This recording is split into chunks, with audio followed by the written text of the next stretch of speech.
जैसे हिंदुस्तान पहले चलाया जाता था वैसे ही आप हिंदुस्तान को चलाना चाहते हो। मैं बता रहा हूं, आ रहा हूं। पेशेंस रखिए, थोड़ी इतना एक्साइटमेंट नहीं होना चाहिए। स्पीकर सर, जब मैं छोटा था दिल्ली में, स्पीकर सर, दिल्ली के चारों ओर जंगल हुआ करता था।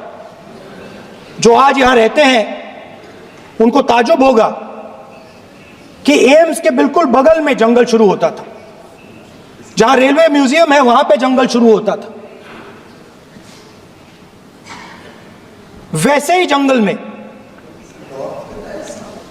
दोनों नॉर्थ और साउथ, वैसे ही जंगल में हजारों साल पहले एक युवा, 6-7 साल का युवा, हर रोज सुबह उठ के 4 बजे उठ के, एक बच्चा, वाह बहुत बढ़िया, एक बच्चा 4 बजे उठ के तपस्या करता था। हर रोज सुबह तपस्या, हाँ, हर रोज सुबह वो धनुष उठाकर तीर कमान चलाता था और घंटे उसने तपस्या की, सालों के लिए उसने तपस्या की। पास लोगों को पता लगने लगा कि लड़का है। यही तो आप नहीं समझ सकते हो, यही प्रॉब्लम है, यही तो प्रॉब्लम है। धनुष में तपस्या है, मनरेगा के काम करने में तपस्या है। तपस्या का मतलब शरीर में गर्मी पैदा करना, समझिए। हाँ, तब का ये मतलब है, तपस्या का ये मतलब है। तो ये तपस्या कर रहा था, लोगों को पता लगा और वो गुरु के पास गया। लड़के का नाम एकलव्य था और वो गुरु के पास गया और उसने कहा, गुरु द्रोणाचार्य जी, मैं सालों से धनुष चलाना सीख रहा हूं, मैंने अपनी पूरी शक्ति इसमें डाली है,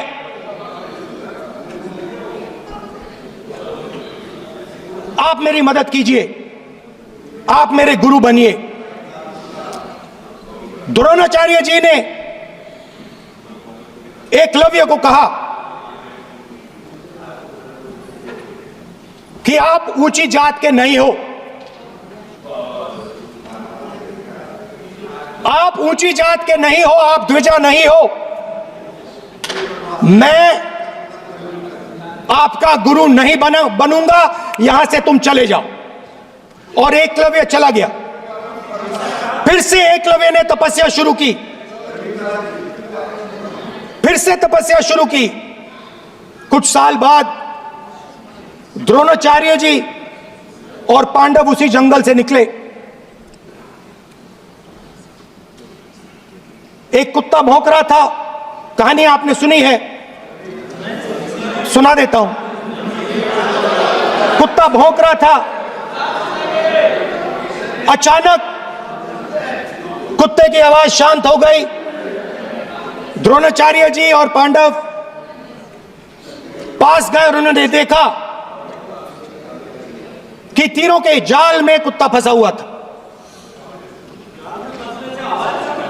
मुंह में तीर था एक, हाँ, मगर कुत्ता तीरों के जाल में फंसा था, एक तीर मुंह में थी, शांत था कुत्ता, मगर कुत्ते को चोट नहीं लगी। एकलव्य ने अहिंसा के साथ कुत्ते को शांत किया था। द्रोणाचार्य जी आते हैं और एकदम पूछते हैं, तुम्हें यह किसने सिखाया? एकलव्य जवाब देता है, द्रोणाचार्य जी, यह मैं सीखा हूं मैंने तपस्या की है, घंटों मैंने प्रैक्टिस की है।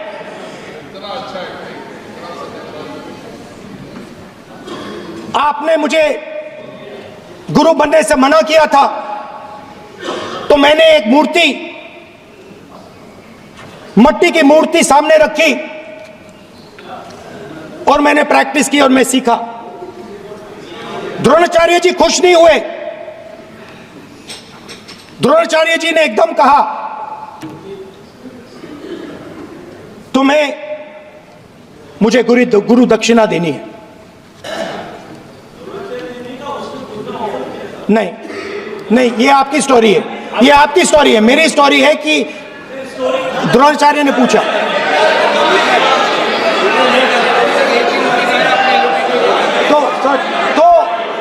तो द्रोणाचार्य जी ने, Sir, the PM will not speak. You have to understand. If you are not giving order, Prime Minister has to speak. That's what you want to. If you are not giving protection, if you are not giving protection to LOP, then Prime Minister has to speak here. I will tell you. We will be very clear. ठीक है sir.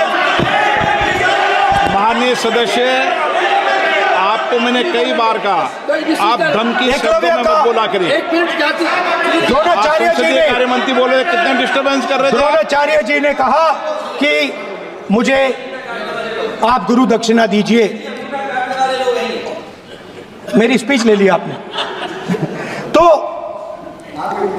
Dronacharya जी ने उनसे कहा कि गुरु दक्षिणा के लिए मुझे तुम्हारा हुनर, तुम्हारा भविष्य, तुम्हारा अंगूठा चाहिए। और एकलव्य ने अंगूठा काट के द्रोणाचार्य को दे दिया।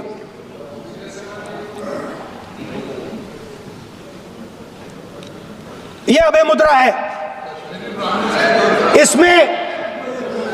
इसमें कॉन्फिडेंस, स्ट्रेंथ, निडरता कहां से आती है? हुनर से आती है, इस अंगूठे से आती है।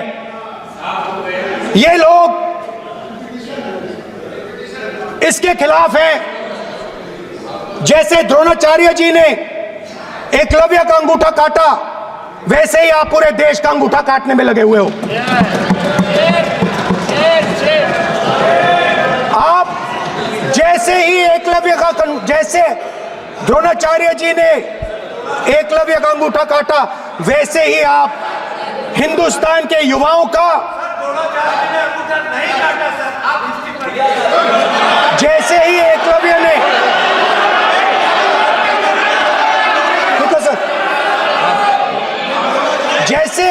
जैसे एकलव्य का अंगूठा काटा गया, वैसे ही आप हिंदुस्तान के युवाओं का, सबका अंगूठा काटते हो। जब आप अदानी जी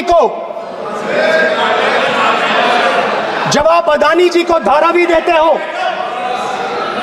तो आप धारावी के जो एंटरप्रेन्योर्स हैं, जो स्मॉल एंड मीडियम बिजनेसेस हैं, उनका आप अंगूठा काटते हो। जब आप हिंदुस्तान के पोर्ट्स, एयरपोर्ट्स, डिफेंस इंडस्ट्री, ये सब जब आप अदानी को देते हो,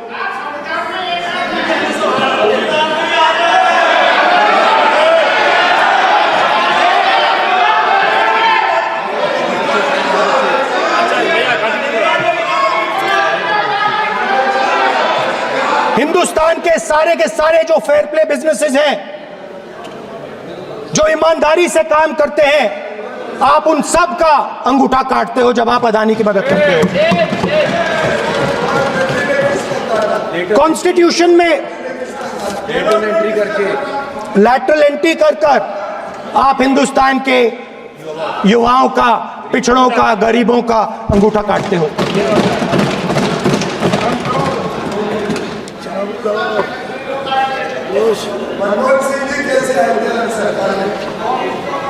सर, स्पीकर सर, जैसे एकलव्य ने प्रैक्टिस की थी, वैसे ही हिंदुस्तान के युवा सुबह उठकर 4 बजे उठकर अलग अलग एग्जाम्स की तैयारी करते हैं। आपने देखा होगा, पहले हजारों युवा सुबह उठकर रनिंग करते थे, वेट ट्रेनिंग करते थे आर्मी में जाने के लिए। जब आपने अग्निवीर लागू किया तो आपने उन युवाओं की उंगली काटी। जब आप पेपर लीक कराते हो, 70 बार आपने पेपर लीक करवाया है, तब आप हिंदुस्तान के युवाओं के अंगूठा काटते हो।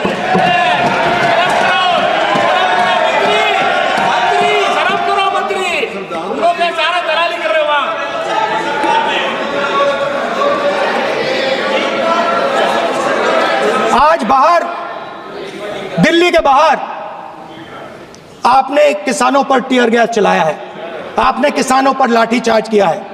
किसान आपसे एमएसपी मांगते हैं, सही दाम मांगते हैं, मगर आप अदानी को फायदा पहुंचाते हो, अंबानी को फायदा पहुंचाते हो और किसान का अंगूठा काटने का काम करते हो। देखिए इसको हम कहते हैं अभय मुद्रा, हम कहते हैं डरो मत, आप कहते हो हम आपका अंगूठा काट देंगे। ये फर्क है। एक तरफ कौन सर बोले, मेरे कहना है कि हम एक मिनट प्लीज बैठिए, आप बैठिए, प्लीज बैठिए, आप बैठिए। आज हम भारत के संविधान की 75 वर्ष की गौरवशाली यात्रा कर रहे हैं और कर भाई ये चर्चा हुई थी कि हम संविधान की चर्चा करते समय उसकी उच्च कोटि की ये अपेक्षा है। आप स्पीकर सर, आप राष्ट्रपति नहीं है। कॉन्स्टिट्यूशन में कहीं नहीं लिखा है कि मोनोपोली होनी चाहिए। कॉन्स्टिट्यूशन में कहीं नहीं लिखा है कि पेपर लीक होना चाहिए। कॉन्स्टिट्यूशन में कहीं नहीं लिखा है कि अग्निवीर होना चाहिए। कॉन्स्टिट्यूशन में ये सब नहीं लिखा है, इसलिए मैं यहां रेस कर रहा हूं। कॉन्स्टिट्यूशन में नहीं लिखा है कि हिंदुस्तान के युवाओं का अंगूठा काटना चाहिए, उनका जो हुनर है उनसे छीना जाना चाहिए।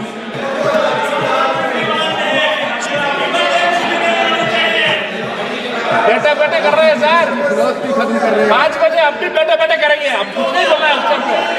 5 बजे देखिएगा, 5 बजे देखिएगा क्या कर। स्पीकर सर, मिलेगा। मैं कुछ दिन पहले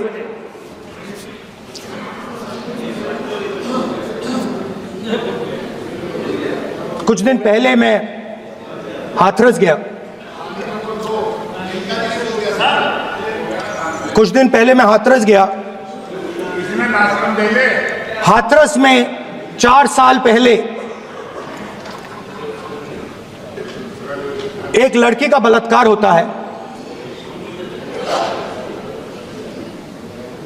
गैंग रेप होता है। 3-4 लोग गैंग रेप करते हैं।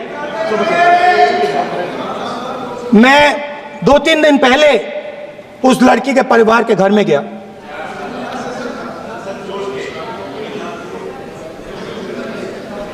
जिन्होंने गैंग रेप किया वो बाहर घूम रहे हैं और लड़की का परिवार अपने घर में बंद है। लड़की का परिवार बाहर नहीं जा सकता है। जो अपराधी हैं वो उनको रोज धमकाते हैं और वो बाहर घूमते हैं।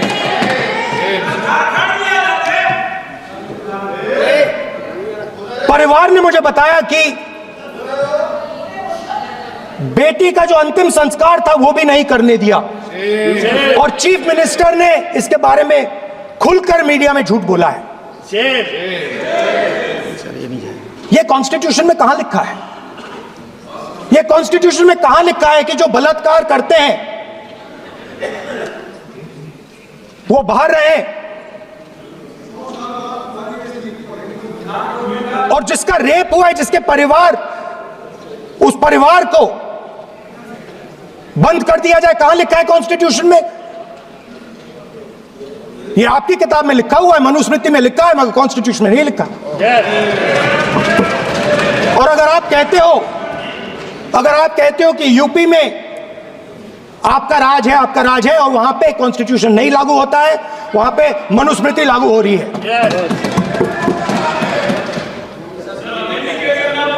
परिवार ने मुझे कहा कि यूपी की सरकार ने उन्हें वायदा किया था, कहा था कि हम आपका रिलोकेशन करेंगे, आपको कहीं और रहने की जमीन देंगे। आज तक 4 साल हो गए हैं, आज तक उनका रिलोकेशन नहीं किया गया है।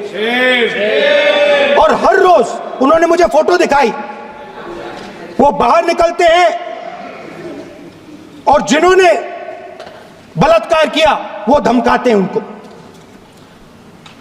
तो मैं इस हाउस में कहना चाहता हूं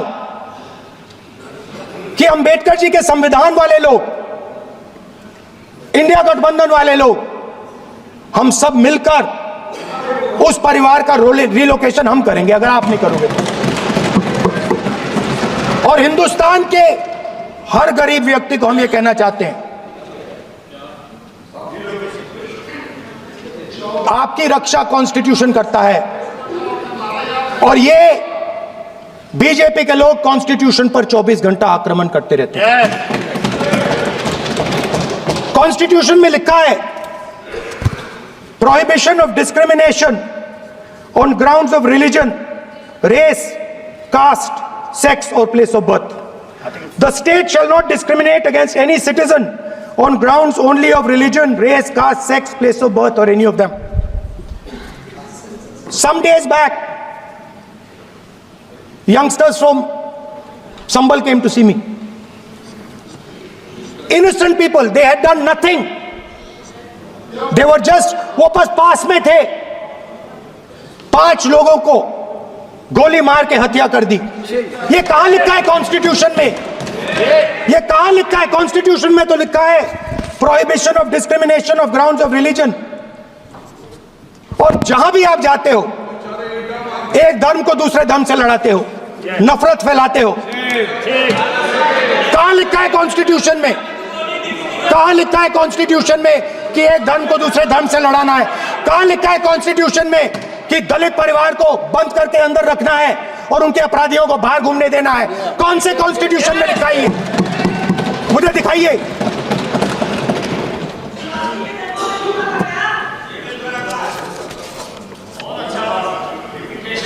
स्पीकर साहब, हमने, हमारी जो विचारधारा है, इंडिया गठबंधन की विचारधारा है, वो देश में कॉन्स्टिट्यूशन लाई है। हम सब मिलकर कॉन्स्टिट्यूशन की रक्षा करते हैं। अंबेडकर जी ने कहा था, if there is political equality but no social and economic equality, political equality will be destroyed. ये अंबेडकर जी के शब्द हैं और आज ये बात सबके सामने है। पॉलिटिकल इक्वालिटी जो थी वो खत्म हो गई है। हिंदुस्तान के सारे इंस्टीट्यूशंस कैप्चर कर लिए गए हैं। सोशल इक्वालिटी नहीं रही, फाइनेंशियल इकोनॉमिक इक्वालिटी नहीं रही। इसीलिए हमारा अगला कदम जाति जनगणना होगा। हम देश को दिखाना चाहते हैं कि आपने किन लोगों का और कहां कहां अंगूठा काटा है। हम दलितों को, आदिवासियों को, पिछड़ों को, किसानों को, मजदूरों को दिखाना चाहते हैं कि आपने किस किस का अंगूठा काटा है। इसलिए जो मैंने वायदा किया था, इसी हाउस में यहां हम कास्ट सेंसस लागू करेंगे और उसके बाद हिंदुस्तान में एक नए तरीके का विकास होगा, एक नई तरीके की राजनीति होगी। जो मैंने पहले कहा था, जो आपको अच्छा नहीं लगता है, 50% रिजर्वेशन, उस दीवार को हम यहां तोड़ेंगे। 50% रिजर्वेशन की दीवार और जाति जनगणना हम यहां करा के दिखाएंगे। आपको जो कहना है कर लो, कह लो। स्पीकर सर, बहुत बहुत धन्यवाद।